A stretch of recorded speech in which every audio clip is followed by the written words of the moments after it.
ഇന്ന് CITUവിന്റെ 54-ാം സ്ഥാപക ദിനം. രാജ്യത്തെ തൊഴിലാളി വർഗ മുന്നേറ്റത്തിന്റെ സംഘടനാ ശക്തിയാണ് CITU. വർഗീയതയ്ക്കെതിരെ വർഗ ഐക്യമെന്ന മുദ്രാവാക്യമാണ് ഈ ദിനത്തിൽ CITUവിന്റെ പ്രതിജ്ഞ.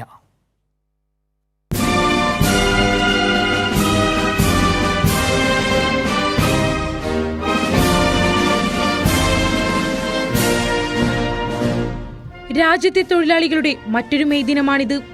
1970 മെയ് 30-നാണ് centre of Indian trade unions എന്ന വിപ്ലവ തൊഴിലാളി പ്രസ്ഥാനം ഇവിടെ രൂപം കൊണ്ടത്. ബൂർഷ്വാ താൽപര്യങ്ങൾ സംരക്ഷിക്കുന്ന ഭരണകൂട നയങ്ങൾക്കെതിരെ തൊഴിലാളി വർഗ താൽപര്യത്തിനായി പോരാടുന്നതിനായാണ് CITUവിന്റെ ജനനം.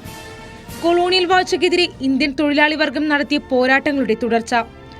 ഇന്ത്യൻ റെയിൽവേയെ നിശ്ചലമാക്കിയ 1928-ലെ റെയിൽവേ സമരത്തിന്റെ തുടർച്ച തന്നെയായിരുന്നു 1974-ലെ റെയിൽവേ പണിമുടക്ക്. അവിടുന്ന് അങ്ങോട്ട് ട്രാൻസ്പോർട്ട് തൊഴിലാളികളുടെ സമരമായാലും ഇലക്ട്രിസിറ്റി ജീവനക്കാരുടെ സമരമായാലും CITUവിന്റെ നേതൃത്വത്തിൽ നടന്ന പോരാട്ടങ്ങൾ അനവധിയാണ്.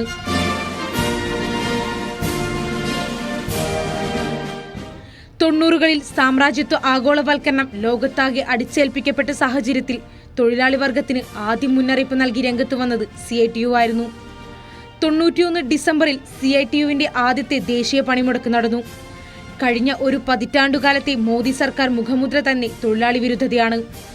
പൊതുമേഖലാ സ്ഥാപനങ്ങൾ വിൽപ്പനയ്ക്ക് വെച്ചും സ്ഥിരം ജോലി എന്ന സമ്പ്രദായം ഇല്ലാതാക്കിയും സാമൂഹ്യ സുരക്ഷാ പദ്ധതികൾ ദുർബലമാക്കിയും നൂറ്റാണ്ടുകളുടെ കൊളോണിയൽ അടിമത്തം സൃഷ്ടിച്ച പിന്നാക്കാവസ്ഥയിലേക്ക് രാജ്യത്തെ തള്ളിവിടുകയും ചെയ്യുന്ന നയങ്ങൾക്കെതിരെ ഇന്നും പോരാട്ടപാതയിലാണ് CITU.